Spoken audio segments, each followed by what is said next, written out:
اعوذ باللہ السمیع العلیم من الشیطان الرجیم من ہمزہ ونفخہ ونفثہ۔ سورہ آل عمران کی آیت نمبر 78 میں اللہ رب العالمین فرماتا ہے، بے شک اہل کتاب میں ایسے بھی لوگ ہیں جو اللہ کی کتاب توریت پڑھتے وقت اپنی زبانوں کو اس طرح موڑتے ہیں کہ تم یہ سمجھو کہ جو کچھ وہ پڑھ رہے ہیں کتاب میں لکھا ہوا ہے،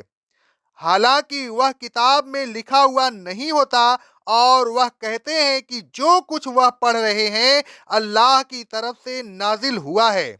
حالانکہ وہ اللہ کی طرف سے نازل شدہ نہیں ہوتا، الغرض وہ جان بوجھ کر اللہ پر افطرا کرتے ہیں۔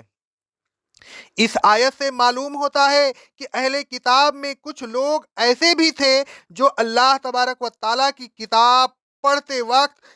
اس میں کچھ اپنی طرف سے اضافہ یا تحریف کر دیا کرتے تھے، اور اس اضافہ یا تحریف کی عبارت کو پڑھتے وقت زبان کو اس طرح مروڑتے تھے کہ تسلل میں کوئی فرق نہیں آتا تھا، اور عام آدمی یہ سمجھتا تھا کہ جو کچھ یہ پڑھ رہے ہیں وہ اللہ تبارک و تعالیٰ کی کتاب ہی کی عبارت ہے، حالانکہ وہ اللہ تبارک و تعالیٰ کی کتاب کی عبارت نہیں ہوتی تھی۔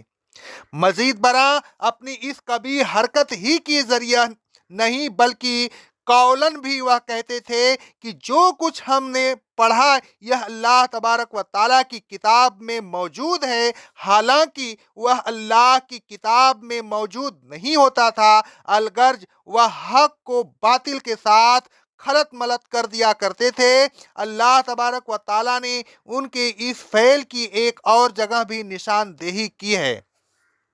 اللہ تبارک و تعالیٰ فرماتا ہے سورہ آل عمران کی آیت نمبر 71 میں، اے اہل کتاب حق اور باطل کو کیوں خلط ملط کرتے ہو، اور اے اہل کتاب حق کو کیوں چھپاتے ہو حالانکہ تم جانتے ہو کہ وہ حق ہے۔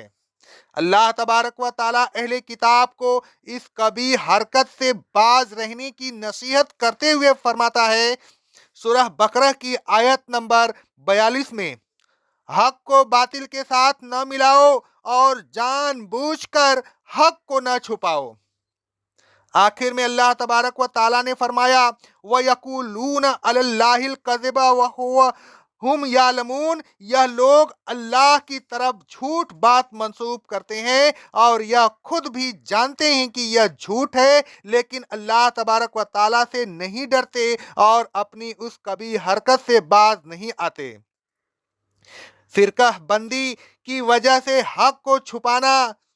آج کل بھی عام ہے۔ متعدد مسائل اور فتوے ایسے ہیں جن کے متعلق لوگوں کو یہ معلوم ہو چکا ہے کہ وہ حق نہیں ہے، تاہم کیونکہ وہ ان کی مذہبی کتب میں تحریر ہوتے ہیں لہذا انہی پر عمل کرتے ہیں، انہی کی تبلیغ کرتے ہیں اور انہیں صحیح ثابت کرنے کے لیے ضعیف اور موضوع حدیث پیش کرتے ہیں۔ یہ سب باتیں آیت زیر تفسیر کی روح سے سخت گناہ اور موجب عذاب الہی ہے۔ اے لوگوں، اللہ تبارک و تعالیٰ کے دین میں کمی بیشی نہ کیجیے، حق کو باطل کے ساتھ نہ ملائیے، حق کو خالص رکھیے اور خالص حق کی اشاعت و تبلیغ کیجیے۔ اللہ تبارک و تعالیٰ کے دین میں اضافہ کا اختیار سوائے اللہ تبارک و تعالیٰ کے کسی کو نہیں۔ جو لوگ اللہ تبارک و تعالیٰ کے دین میں اپنی طرف سے اضافہ کرتے ہیں وہ شرک فی الدین یا شرک فی الشریع کے مرتکب ہوتے ہیں۔ اللہ تبارک و تعالیٰ فرماتا ہے سورہ الشورى کی آیت نمبر 21 میں، اے رسول صلی اللہ علیہ وسلم، کیا ان لوگوں نے اللہ کے شریک بنا لیے ہیں جو ان کے لیے دین کا راستہ وضع کرتے ہیں جس کی اللہ نے اجازت نہیں دی، اور اگر فیصلہ کا وعدہ مقررہ وقت تک کے لیے ملتوی نہ ہو جاتا تو ان کے درمیان کبھی کا فیصلہ ہو گیا ہوتا۔ بے شک ظالموں کے لیے دردناک عذاب ہے جو مقررہ وقت ہی پر ان کو ملے گا۔ اے لوگوں، آپ اہل کتاب کی پیروی نہ کیجئے، آپ اس شرک سے بچیے، آپ اللہ تبارک و تعالیٰ پر ایمان لائیے، آپ اللہ تبارک و تعالیٰ کے بندے اور اس کی شریعت کے تابع ہیں، لہذا آپ شریعت